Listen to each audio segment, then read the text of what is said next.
tuberculosis is curable. That is the message this Global TB Day.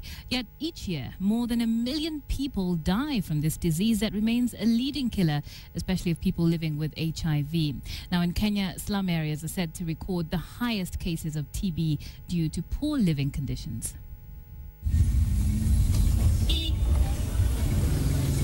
A drive through Kawangware, one can easily tell that the area is densely populated by the mere sight of the largely congested shelters. Definitely an environment for easy spread of infectious diseases like tuberculosis.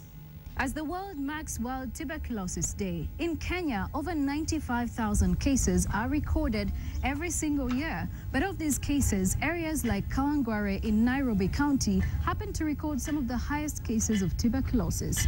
Today, we visit a family of 6, 4 of whom have been treated for TB. James Nganga Wanjohi was the first of his family to get infected with tuberculosis back in 1995.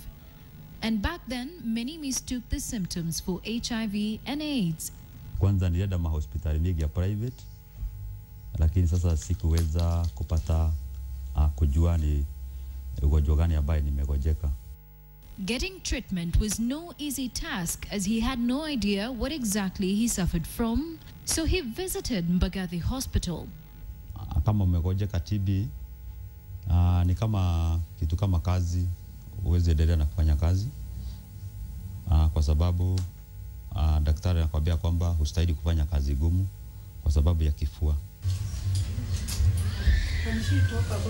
Wanjohi went through treatment successfully and was cured of the disease. However, in 2011, one of his teen daughters was diagnosed with TB. Her treatment was easier than her father's as access to medical treatment was closer. She went through treatment and was cured too. And then came 2013, yet another daughter was diagnosed with TB. And months later, it was transmitted to her then 6-month-old baby, who is now a year old. Kupatia mtoto kama huyu dawa for 6 months ni stress. Riruta Medical Center has a clinic that offers comprehensive care to patients with TB and records overwhelmingly high numbers of tuberculosis cases in Nairobi County. Last year alone, there were 1,100 cases detected. 12 months down the line, we managed to cure 85% of all the cases that were enrolled. This is because 5% of the cases were lost to follow. Therefore, we could not get their treatment outcome.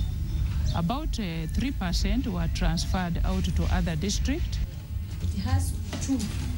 Treatment for TB is usually free of charge in government health centers and is taken for a period of 6 months. But for informal settlements like Kawangware, getting patients to adhere to treatment is one of the challenges. We have slums near our area, so alcohol is in plenty. So when patient is on TB treatment, and then they are taking alcohol, they are smoking, you cannot remove them from that. Sometimes you go to the house and they refuse to be screened. Most of the patients are mobile. Today they are there, tomorrow they are not there.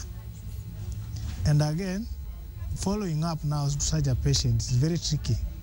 Some of the challenges that continue to face the fight against tuberculosis are stigmatization, misdiagnosis of the disease, as well as some patients just not wanting to know that they're actually suffering from tuberculosis. But Mr. Wanjohi's story here is one success story. Out of the 4 who were diagnosed with tuberculosis, all of them have been treated and are cured cases, including little Blessing here, who completed her dosage that was last week. Joy Doreen Bira, KTN.